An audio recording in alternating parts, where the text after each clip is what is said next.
Good morning, good afternoon.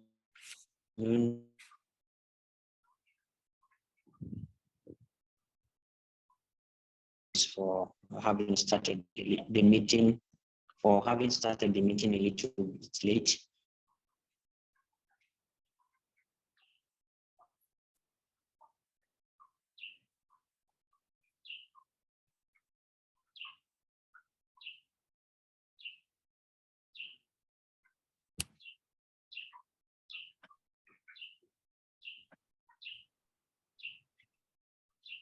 He performed his military service in 1993 and served since then as a researcher in the Queen Astrid Military Hospital in Brussels. He contributed to the development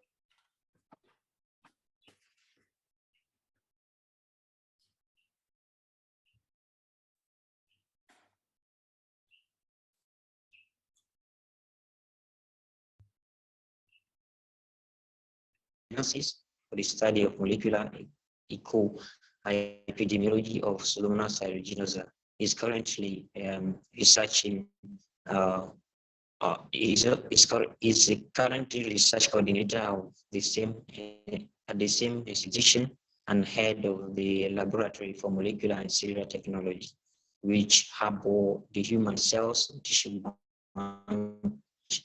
is actively working on phage in that lab and has a clean room for production of bacteriophages. So I think he published various papers on phage therapy, and we are glad to hear from him this afternoon or this evening. So his talk will be about phage therapy in Belgium, and we welcome him to start of this meeting. Thank you very much for this very nice introduction. Please let me know if you cannot see the slides or if you cannot hear me. I also have a few clips in the presentation. I hope it will work. I hope you will hear the sound. If not, please tell me. So I will now start. So I was invited to talk about phage therapy in Belgium. About 20 years ago, we started with our phage therapy research program. Since then, we have developed the entire chain of phage therapy. And we start from the isolation in the environment, as you can see to the left. So we sample water, in this case from a pond not far from the hospital. Then we go into the lab where we isolate the phages, and then we will also characterize them using classical microbiology, but also we also look at the genome of the phage. And then we go to our controlled environment where we will produce the phages to be used in therapy. So you can see also a child that was treated with phages. What is special is that everything is under one roof. So we do everything in the military hospital. Of course, we have some nice collaborations with universities in Belgium and outside of Belgium. But our main collaboration is with the Eliava Institute. As you might know, this institute was created in 1923 in Tbilisi, in Georgia, and it really focuses on phage therapy. This means that they almost have 1 century of experience with phage therapy. As you might know, in Europe and in the US, phages have been classified as a medicine. And also importantly, the Commission, this is the European Commission, but also in the US, they consider that the existing regulatory framework is adequate for bacteriophage therapy. This means that not in Europe and not in the US, they will implement a dedicated phage therapy framework. So we need to squeeze the phages into the existing framework. As you might also know, when you need to follow the conventional medicinal product licensing pathways, this means that you need to manufacture your phages according to good manufacturing procedures, or GMP, that you need to do preclinical studies, and that you need to do phase 1, 2, and 3 clinical trials. These are also called randomized controlled trials. And then you can apply for a marketing authorization, and you can go to the market when this is approved. Needless to say that this requires a lot of time and a lot of money. So typically 10 years and many, many millions of US dollars or euros. Now, are phages a medicine? Well, if you look at the definition of medicine, then we must say yes, because basically everything that has a therapeutic effect is a medicine, according to the definition. So it is a medicine, but it is not a medicine as we know it. So it has some peculiarities, especially when we compare them to chemical molecules like aspirin or antibiotics. And I will just focus on two of these peculiarities that are very relevant for their application in therapy. So the first special characteristic is that phages are species or even strain specific. So as you know, antibiotics have a broad spectrum of activity. So most antibiotics, they target more than one species of bacteria. At least they used to do this before the antibiotic resistance crisis. While phages, they only target one part of one species. So this has an advantage that that we can choose phages not to target the commensal flora. The commensal flora is of our intestines, of our skin, for instance. And this means that there are no adverse reactions, at least if your phage preparation is pure enough. The disadvantage is that we need to know the infecting bacteria. So before the resistance crisis, we could like take a few broad spectrum antibiotics to treat an infection, a bacterial infection, without knowing which bacterium was causing the infection. Now today, with the resistance issues, this is becoming a problem. But for phages, we really need to know which bacterium, and ideally, we also need to test the phage if it's active against the bacterium. Now, this is not compatible with the current practices in medicine. So you can see here a doctor asking for phages immediately, and this is our reality. So often doctors want phages and they don't have even one day to wait for the phages. Now I will illustrate this problem with an analysis of the phage therapy requests in San Diego on the left and in Brussels on the right. What you see here is the distribution or the prevalence of the different bacterial species that were involved in the phage therapy requests in San Diego and in Brussels. As you can see, in both cities, more than 30 species were involved. You can see some differences in these two pie charts, which is which is a bit normal because, of course, there are geographical variations in infections, and there will also be variations in time. So if we do the same exercise in a few years, I think we will see also variations in this pie chart. Now, this means that if we consider that we need a few phages to dozens of phages per species, huh? So for instance, for Staph aureus, you could get away with like a few phages, like 2 or 3. But for species like Klebsiella pneumoniae, you will need dozens of phages. So now let's say that we will take 10 phages per species. So this means 300 or more than 300 phages. And all these phages need to be GMP certified. They need to be marketed. And each phage is a different drug or a different medicine. And also this collection will need to be updated regularly because, of course, of different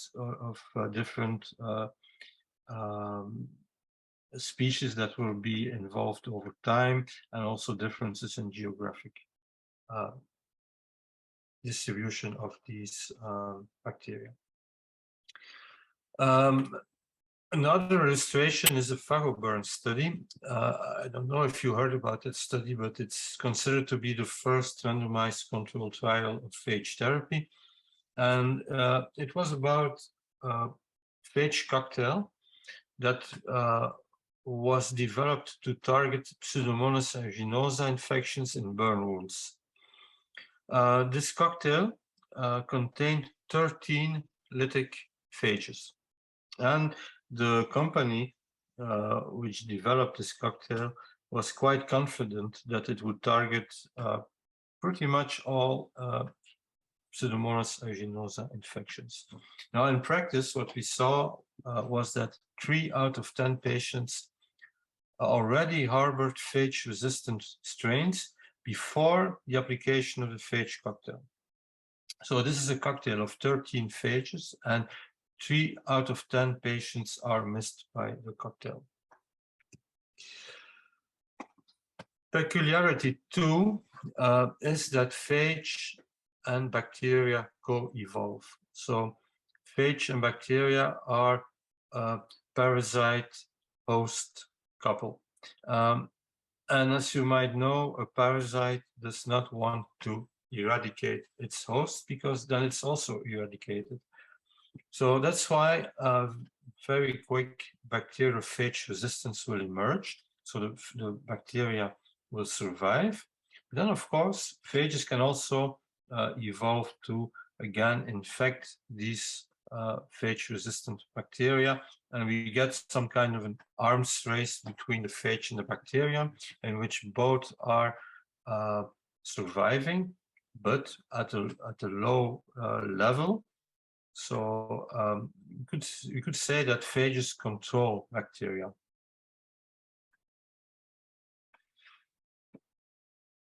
So this is a disadvantage, that this resistance, but an advantage of this phage bacterium coevolution is that we can train the phage. What we do is we evolve the phage while we keep the bacterium frozen in time. So where in nature, both the phage and the bacterium will co-evolve together. So the phage will become better in infecting, but the bacterium will become better in defending itself.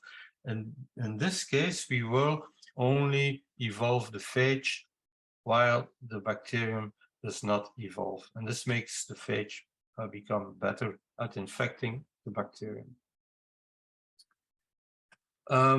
Now, an example of the in vivo emergence of bacterial phage resistance.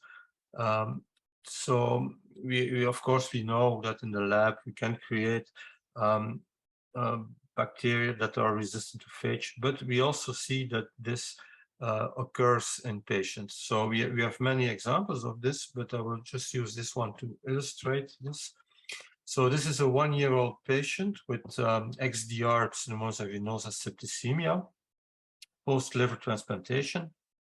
And this patient received intravenous phage therapy for 86 days, and this with phage PNM. Now, why 86 days? Well, this patient had an infected transplanted liver, and this liver was also rejected. So this child needed a new liver, but could not be placed on a transplantation list because of this infection, because everybody knows if this child would receive a new liver, it would get infected. So we first had to resolve this infection. And after a few weeks of phage therapy, the infection was gone, and this patient could go on a transplantation list. The child had to wait a few weeks for a new liver. And so meanwhile, it was decided to continue the phage therapy to be sure that the bacterium would not come back. And then when the patient received a new liver, it was decided to continue even a few weeks longer, really to make sure that the bacterium was not coming back. So 86 days intravenous phage therapy. So what happened is this bacterium became resistant to the phage. And what we see here is the bacterial genomes. And you can see 6 genomes, 2 genomes that are sensitive to the phage, and you see them in green, and 4 genomes that are resistant to the phage in red. Now we can map the differences between all these genomes. You can see here these mutations. And what we saw was that there were different mutations that conferred resistance to the phage PNM. And we saw that all these mutations, they occurred in genes coding for the type 4 pili complex. And type 4 pili is also the receptor of the phage PNM. So this means that these Pseudomonas aeruginosa strains became resistant to the phage by modifying the receptor to which the phage needed to attach.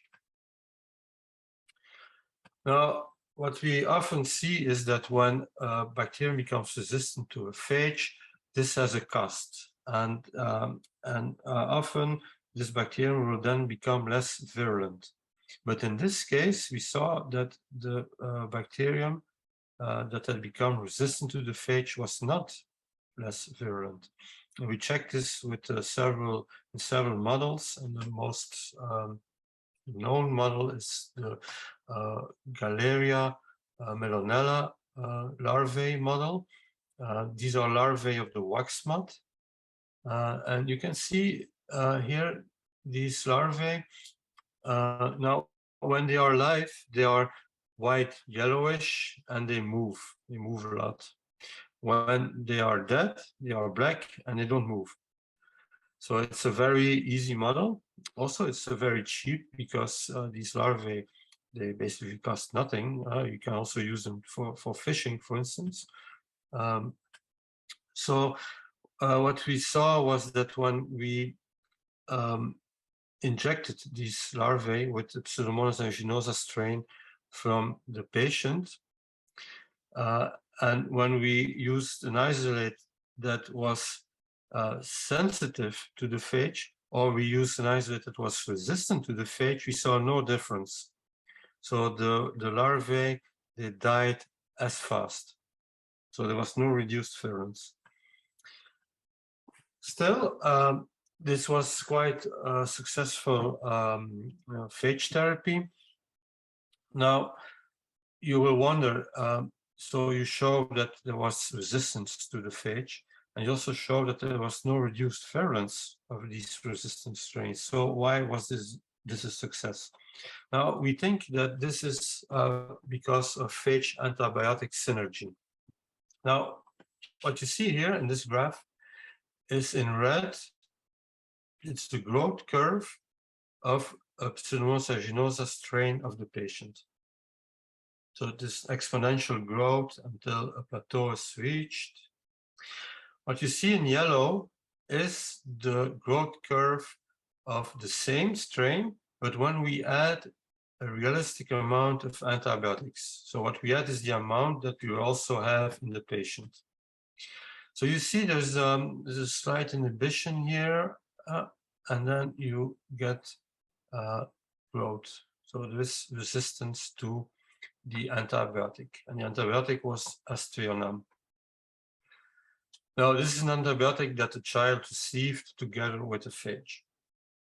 Now, when we take the phage PNM that we used, and we again apply a realistic concentration, then we see that there's longer inhibition, but again, there is resistance to the phage, and the bacterium starts to grow again.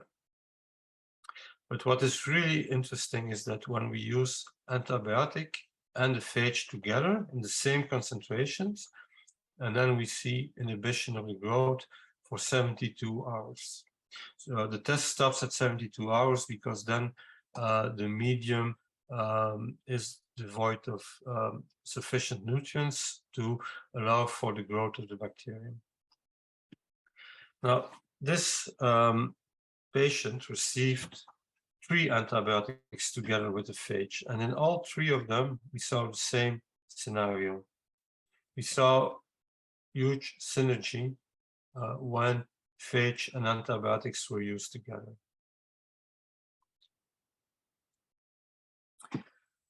This is another patient, is a 30-year-old victim of the bombings in Brussels.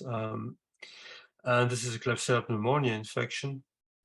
And I showed this one because you can see here, in this case, there's no synergy.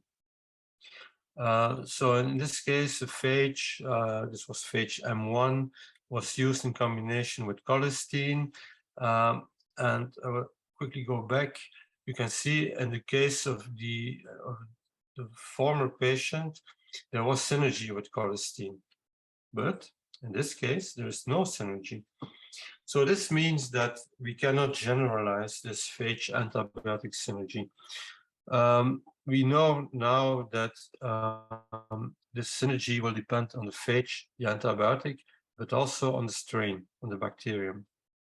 So ideally, it should be tested before the treatment, of course, if there's sufficient time. But we hope that over time, when we have enough data, we would be able to kind of predict the synergy between certain phages and certain antibiotics. We saw the same synergy between phage and antibiotics, because in this case there also was some synergy, but with meropenem and with ceftazidime avibactam. And we saw that this synergy was also there in biofilms, in mature biofilms. And again, this was a very successful case.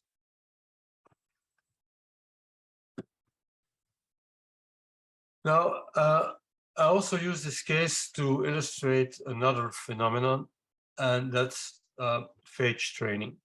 Now, in the scientific literature, we do not call this phage training, we call this pre-adapted bacteriophage. We know since the experiences of the Eliava Institute that when we train phages, they can become better in infecting the patient's bacterium. And the goal of the training is to obtain a stable lysis at a low phage bacterium ratio. And phage bacterium ratio is also called multiplicity of infection, MOI. And we want to have the stable lysis at a low ratio of phage to bacteria for a prolonged time period, so at least 48 hours.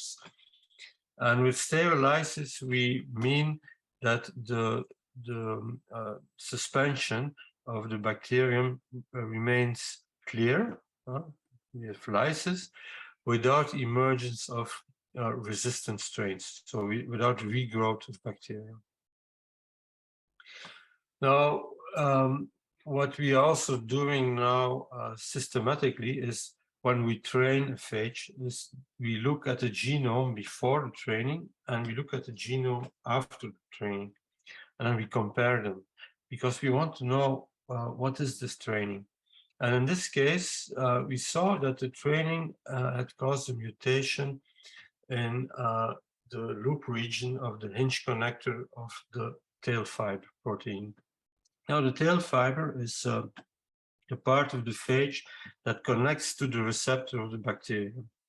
So I explained already that the bacterium can become resistant to modification of the receptor, but now we see that the phage can become more infectious by modifying its tail fiber to better connect to the bacterium. So here you see like some kind of illustration of this arms race between the two, and how this is then realized on the genomic level through mutations. We recently also participated in a systematic review of phage therapy. So we screened the literature with the keywords phage therapy, and then we analyzed all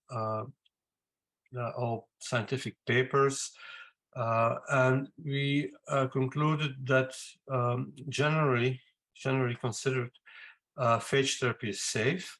So we saw low incidence of adverse events. We also saw from the results that it's promising, but we are lacking high quality trials. And these high quality trials are, of course, randomized controlled trials. Now, there have been a few of these phage therapy RCTs, and these evaluated phage products as standalone therapy. So this means phages were used alone, not in combination with other products. And they were compared to a standard of care treatment. Now, you also know that this handful of RCTs were quite disappointing with regard to efficacy. They all showed that phages were safe, but efficacy results were quite disappointing. And this is, of course, in contrast with the results of historical phage therapy applications, like in Georgia or in Poland, and also in contrast to recent Western case studies. Now, why is this? Of course, there is a positive result publication bias. It's quite easy to publish successful cases, but it's almost impossible to publish failures. So everything you see that is published, it's all about successful cases. Now, when you look at all these successful cases, you can also see that phages were not used alone. They were used as adjunctive therapy, most of the time together with antibiotics. Also, phages were selected. So before application in the patient, the medical doctor knew that at least in vitro, his phage was very active against the patient's bacterium. This was not the case in most of those RCTs. Also, phages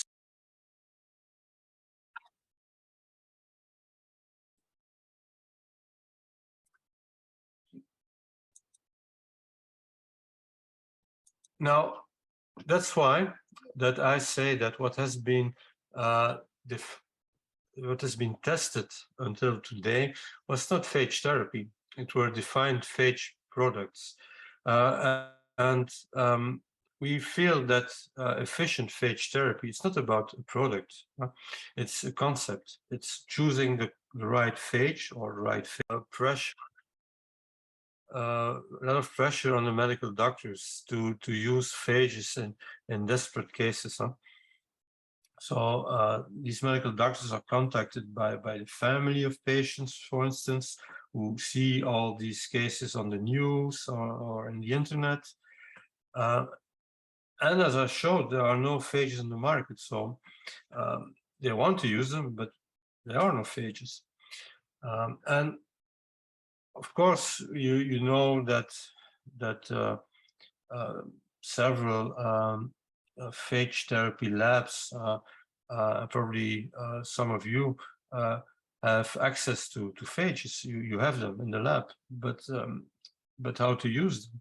And this brings us to what has been called the Arrowsmith dilemma.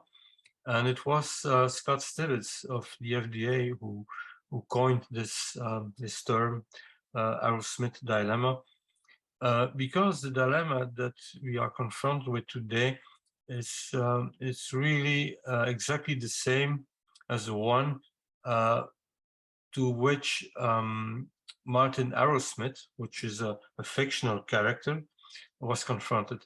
And Martin Arrowsmith is the main character of the book Arrowsmith, which was published by, written and published by Sinclair Lewis in 1926. And Sinclair Lewis received the Pulitzer Prize for this, which is a really big prize. And this book was also turned into a movie in 1931. It was also a famous movie. It became second at the Oscars. And the book and the movie are about Martin Arrowsmith. And he's a young physician who discovers a phage that destroys Yersinia pestis.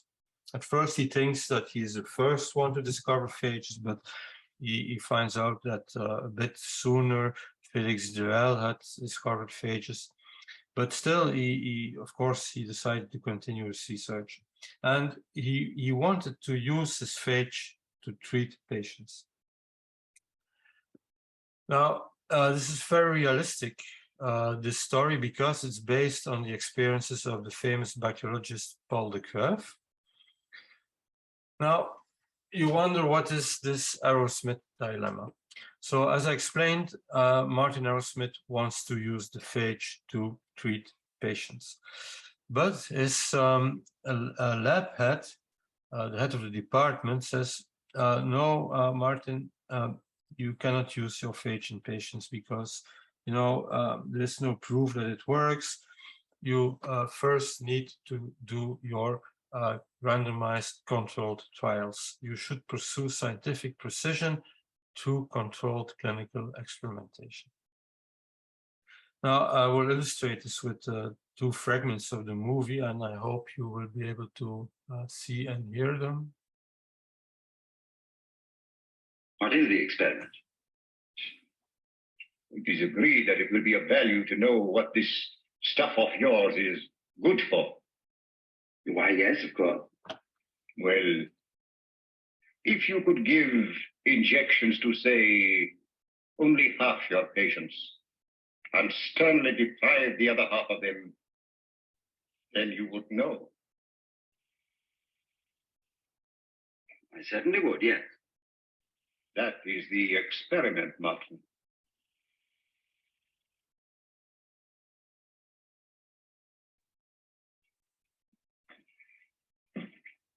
Well, I've done that sort of thing with cattle, but good Lord, Chief, these are human beings. So you're just a country doctor after all. Country doctor be blowed. I've got the bowels of compassion in me. These people are going to be dying and begging me for help. And it's up to you to stand up and take it on the chin.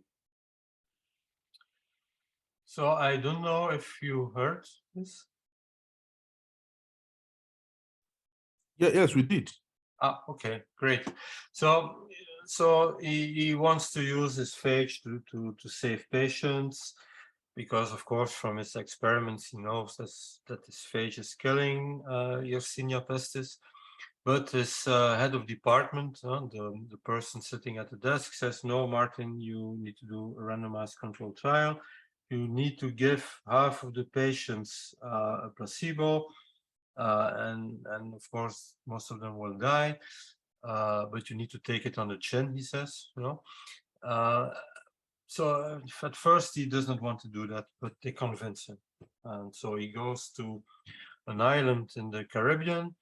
It's not specified which island, but anyway, it's an island where every year they have a seasonal outbreak of the plague.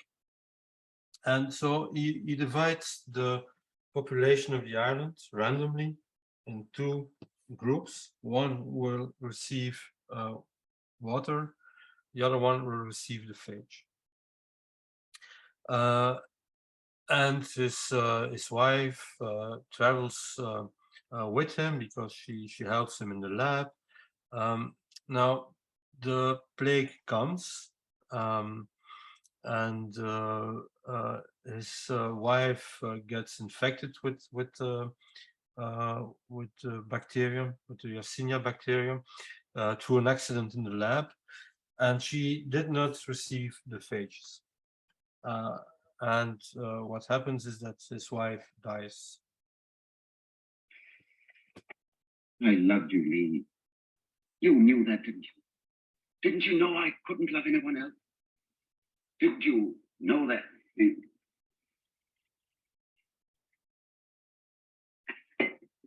Come on, give them all the serum.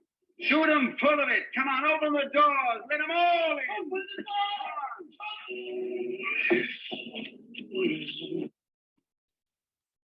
So when his wife dies, he changes his mind and he gives the phage to all the people on the island.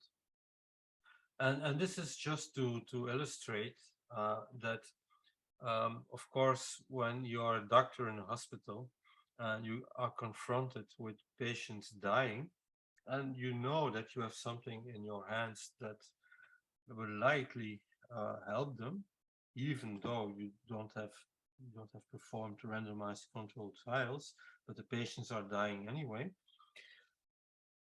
that it's very difficult not to use the phages.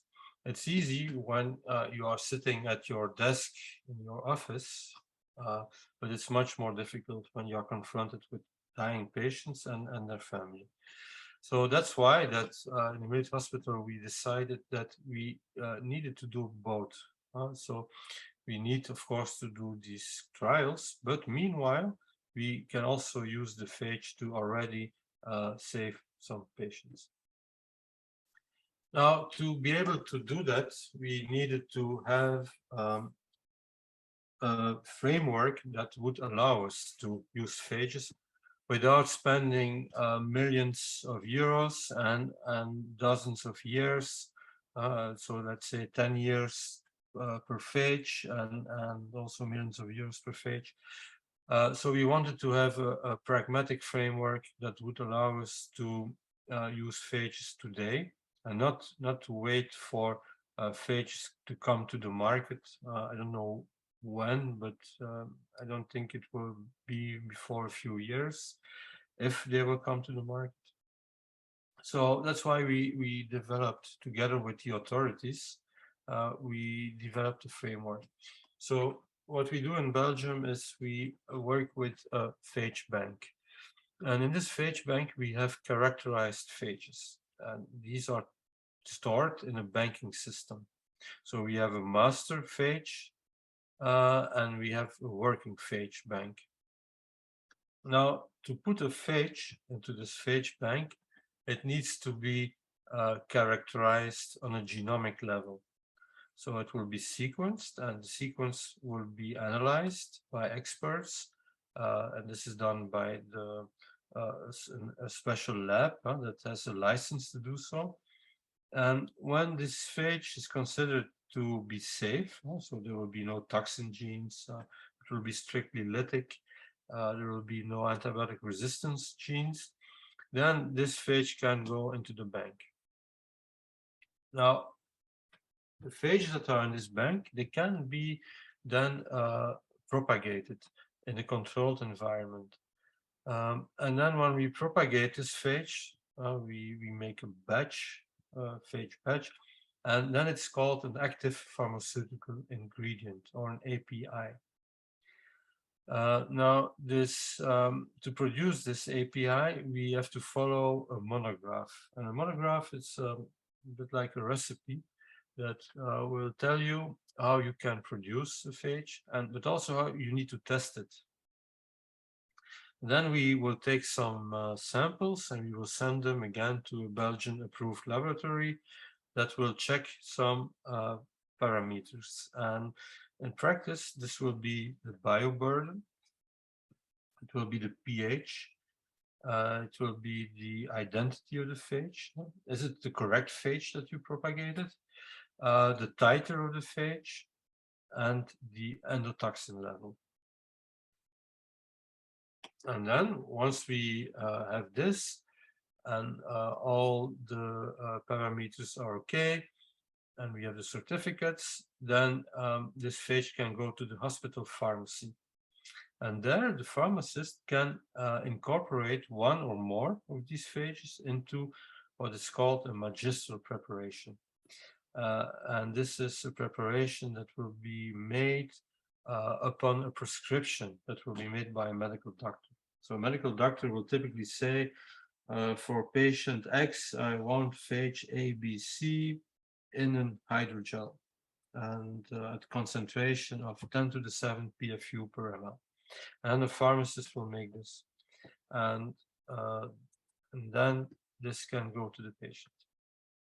So what we have done is we have taken the phages out of this funnel, this drug discovery funnel that takes many, many years and many, many millions of dollars. I always get the question, so are your phages GMP certified? No, they are not GMP certified, and there is no central marketing. You can find the details of this framework in this paper. And what you can also find in this paper as supplementary material is the monograph. And this is the recipe how to produce your phage and how to test it. And you can see it's not a huge document. It's 2 pages and a half, not even a half. And this describes how to produce and test your phage. Now, I don't have time, I think, to go into details, but this is our production flowchart, how we produce. You can see our controlled environment, and you can also see at the bottom here 2 examples of magistral preparations with phages that we produce in the hospital. I was talking about this Belgian approved laboratory that is doing the testing. In this case, in our case, it's called Cienzano, which is a fancy name for the Public Health Institute. You can see that this institute also does the quality control for vaccines, for blood products, for cosmetics, for a bunch of other medicines. When we look more in detail, you can see that what they do is a quality assurance in 2 steps, as I explained. So the first step is a genetic control to check the safety of a phage. When this is checked and it's okay, then it goes into the bank. And then this institute also controls various parameters of the different production lots of these phages. So every time we use this master bank as a seed lot, we make a new lot of this phage. We need to send samples for testing, but then the testing is limited to these parameters that I have mentioned. We don't have to do this genomic control anymore. You do this one time. How do we select the phages that the patients that get phages? Well, we have a Phage Therapy Coordination Center, and this is managed by Sarah Jebara. So our requests are sent to this email address, pt@mil, and mil stands for military.be, Belgium. So you send your request. Of course, we are not a company. We are a research laboratory. We cannot send phages to everyone, also because we don't have phages for all bacteria.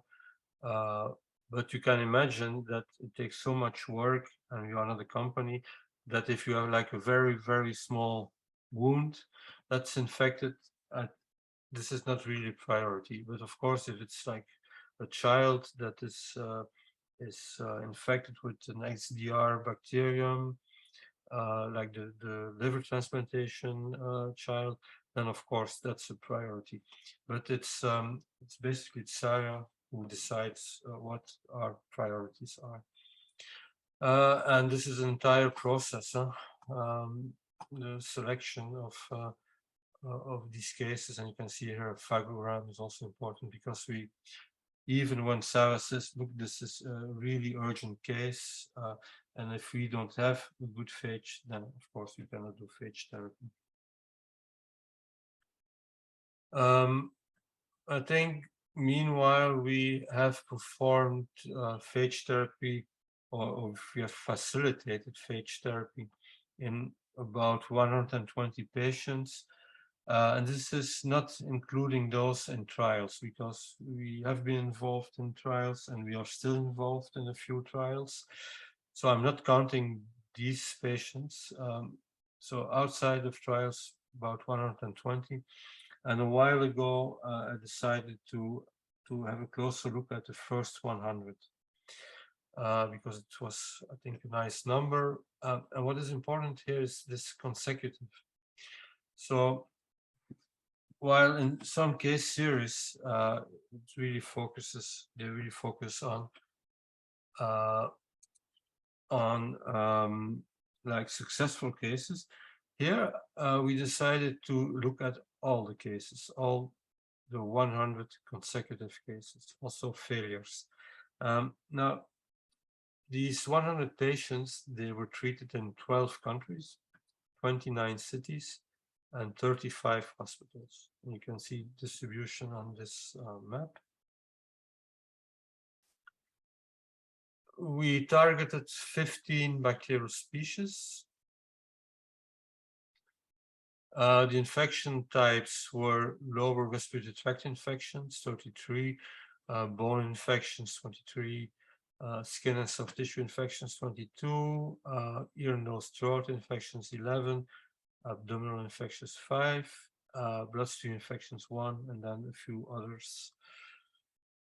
Of course, we needed to have different treatment protocols for these different infection types, and we based our protocols on the experience of the Eliave Institute.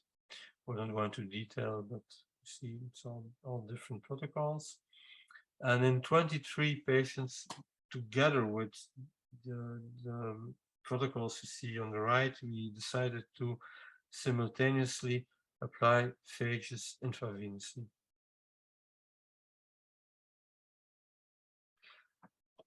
To treat these 100 patients, we needed 25 individual phages, which were often used in combinations, of course.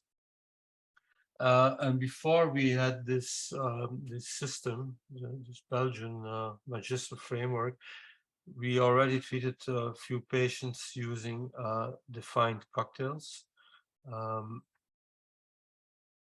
But you can see that to treat 100 patients, we needed really a lot of phages. And you must imagine that all these phages had to be produced according to GMP, would have needed preclinical studies, would have needed phase 1, 2, 3 clinical trials, and would have needed to be marketed.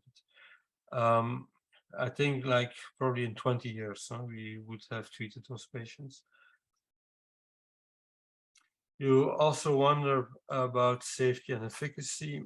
I need to do some statistical analysis, but I can tell you that we have seen clinical improvement in between 70 to 80% of the patients, and we have seen eradication of the targeted bacterium in, let's say, 50 to 60% of the cases. we have seen adverse reactions in 6 patients, but as you can see, these are mild, and also they didn't last for a long time. Also, it's not 100% sure that they were linked to the phage therapy, of course. Now, from these cases, and also from the studies we participated in, I would like to give some advice. And now my advice would be today, with what we know, try to use phages in synergy with antibiotics. We see phages as an additional tool. Select the adequate phages. So if you have time, try to select the phages that show activity in vitro and sufficient activity. If you have time, you can train the phages to become more effective. And you could develop some phage cocktails for first-line use. So let's say the medical doctor needs phages now and has no time to wait for phagogram. Also, this is something we are working on. So we are developing together with an industrial partner a test that will provide a phagogram in a matter of hours. But let's say that the medical doctor has no time to wait. Then it's nice to have like phage cocktails where you can say, look, it will not work against all bacteria, but let's say it will work for like against 80% of the staph infections, or like half of the Pseudomonas aeruginosa infections. It's already something.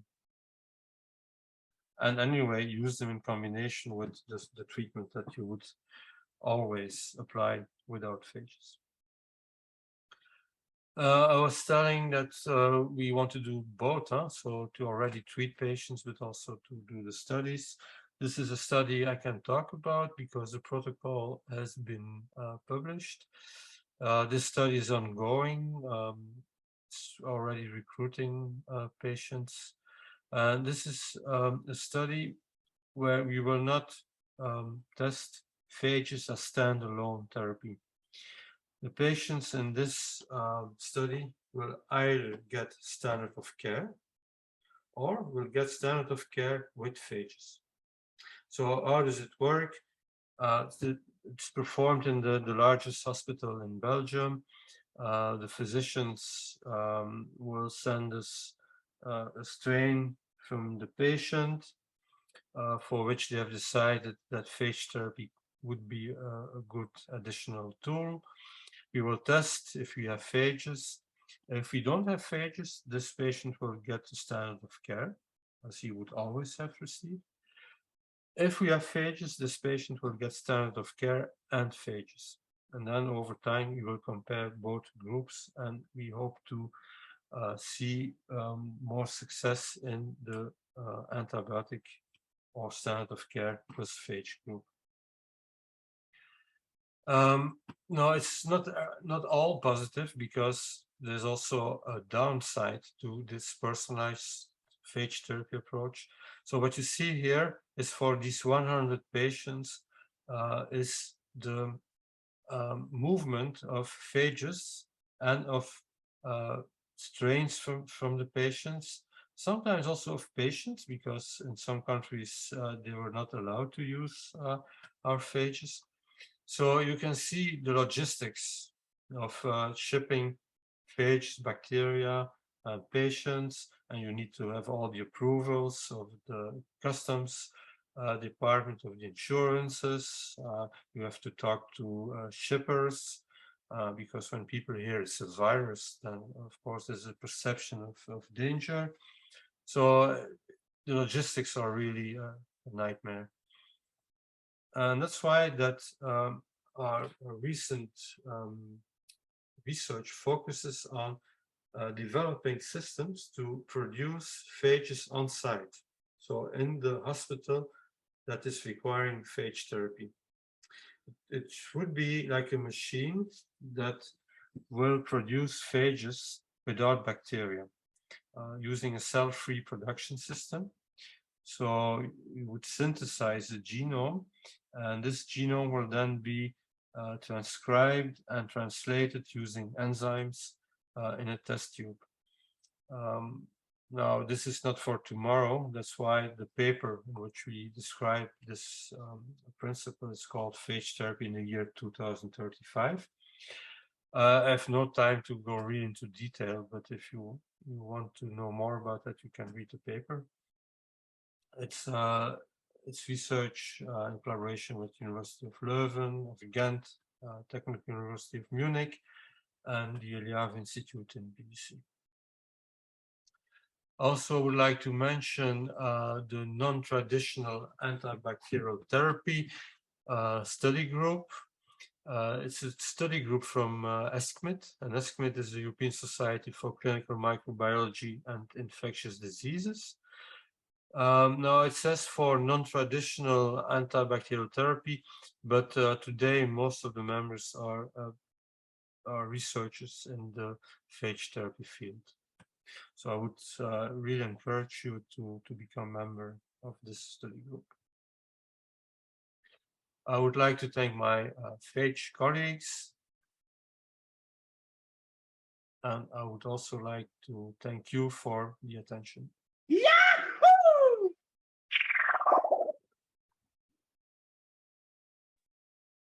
Yahoo! Thanks a lot, Jean-Paul. We have a few questions. I just wanted to imitate the...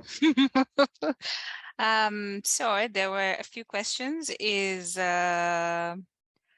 Are we trying to say that now phages and antibiotics, when we're living in the post-antibiotic era, are we trying to say that antibiotics will be safer?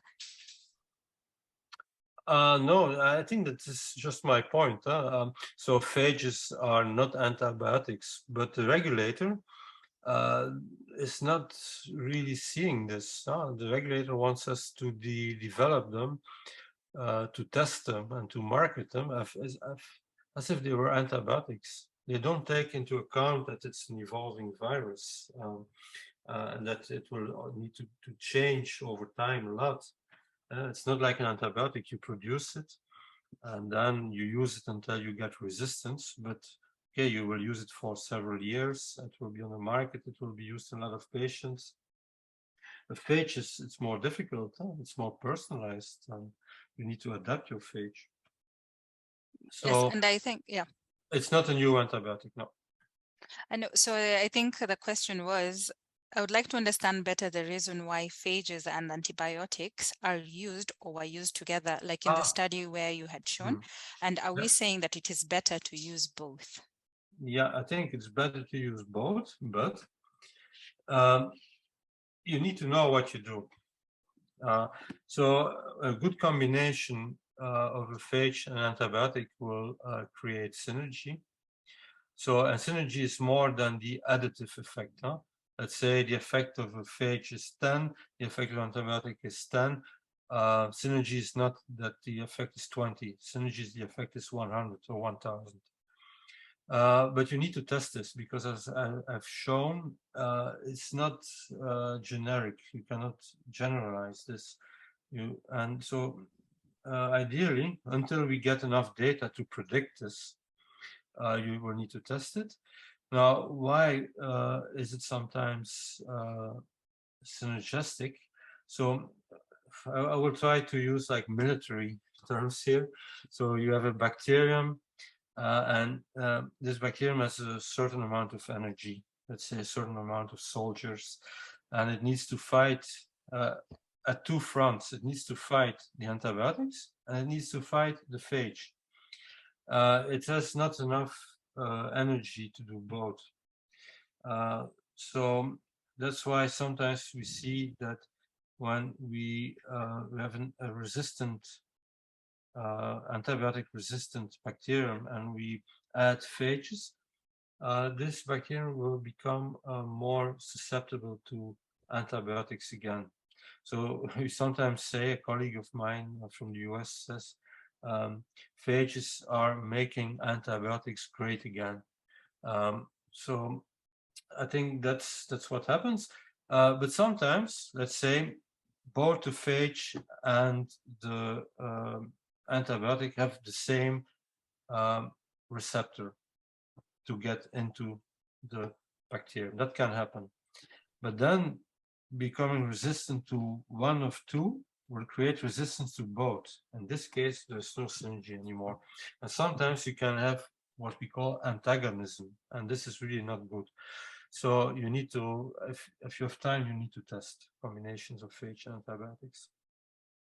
Right. Okay, thank you.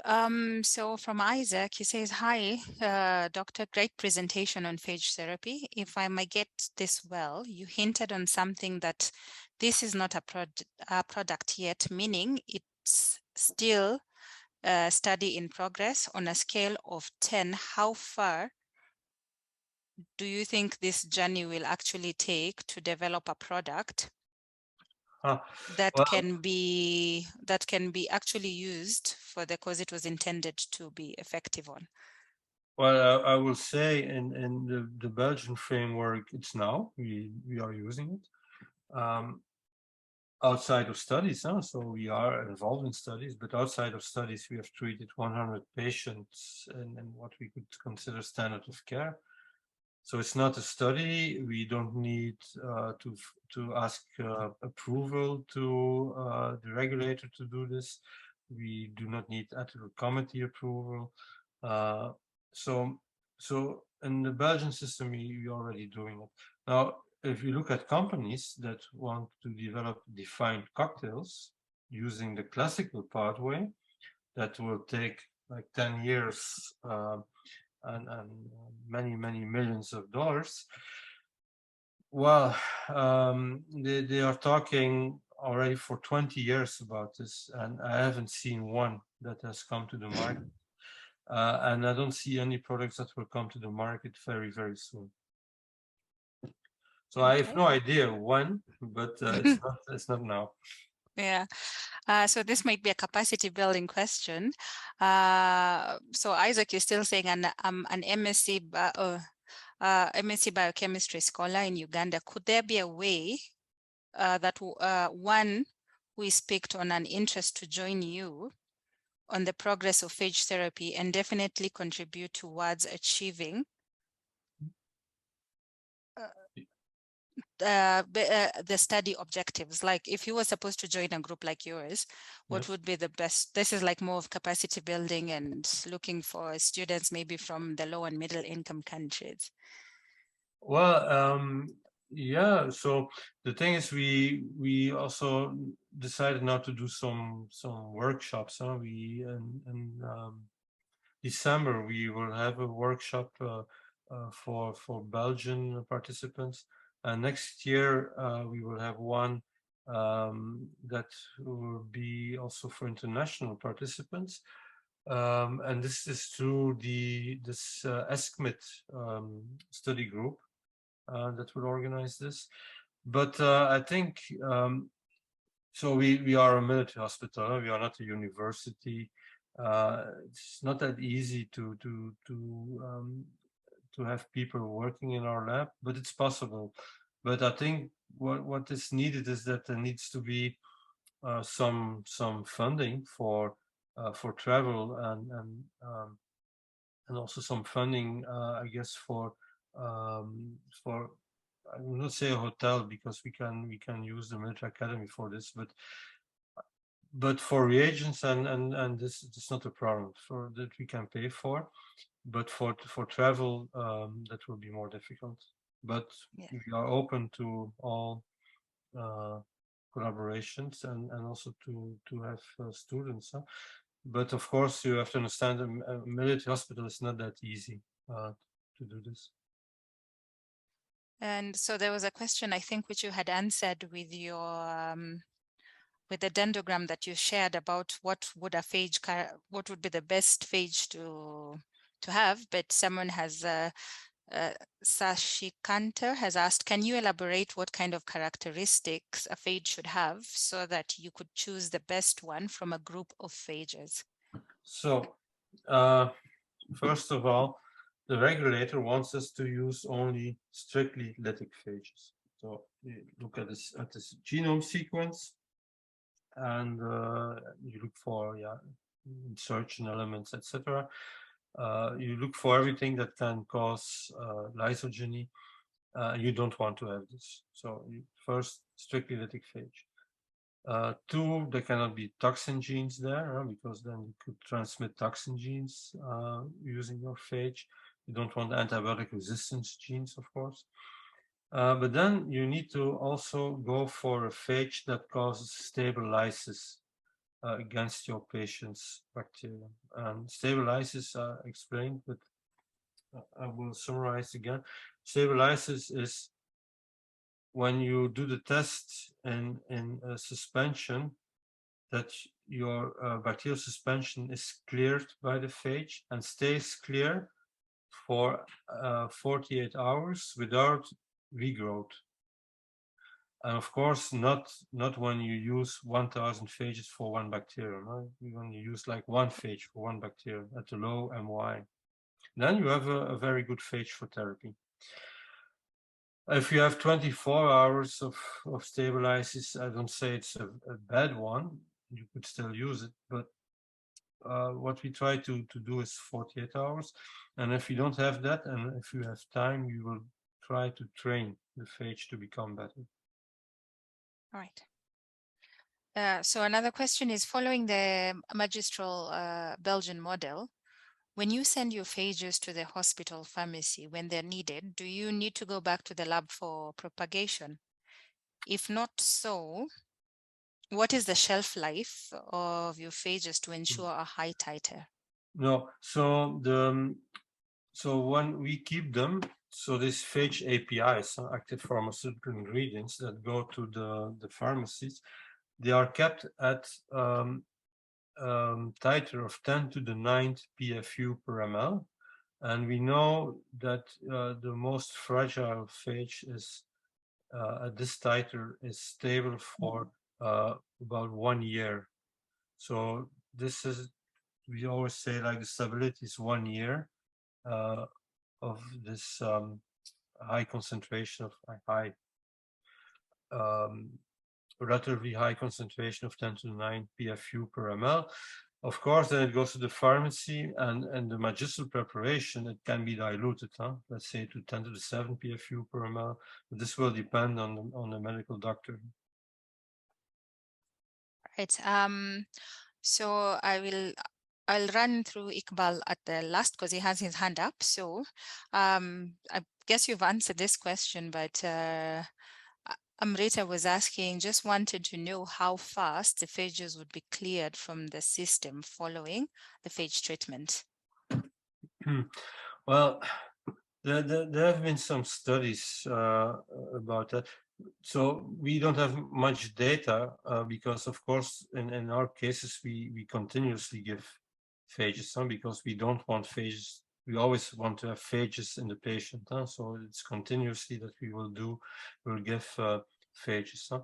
For instance, intravenously, this will be with a syringe pump that will always inject phages. But there have been some studies in animal models, and there you can see that phages are removed quite quickly. And of course, it will depend on the phage. Some will be removed very quickly, like in half an hour, and some in hours. But they are removed quite quickly by the patient system or by the animal system. So do you think that the phages get neutralized by the immune system somehow? Well, I think in the beginning, it's also the macrophages and it's filtering to the spleen, etc. But you can see there are some studies about that in animals.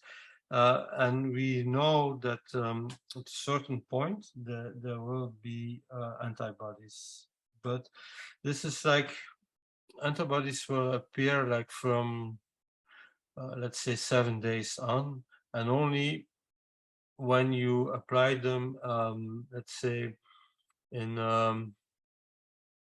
let's say like in intravenously or intralesionally, but not when you use them topically, for instance.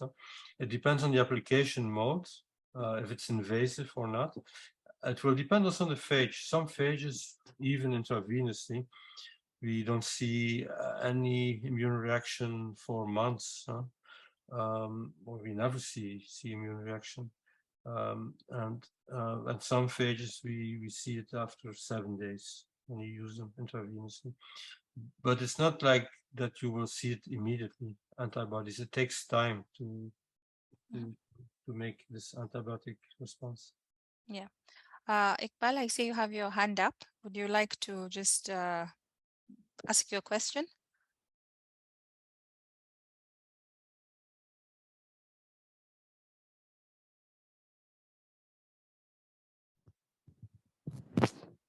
Hello. Hi, Hello. Iqbal. Thanks, Jane, for the wonderful presentation. I have a question. I am from Pakistan and working on bacteriophages since 5 or 6 years. Is it possible for the phage community to go for some regulatory approvals from FDA or some other associations so that phage therapy should be adopted easily? Is it possible?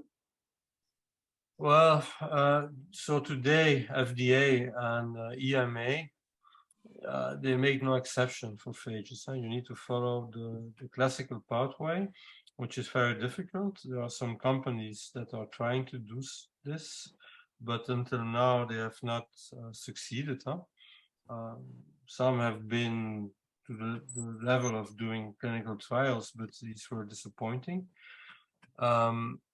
So I think today it's very difficult if you cannot convince them to change the conventional system. Okay, thanks. Thank you, Angela. You're welcome. All right, yes.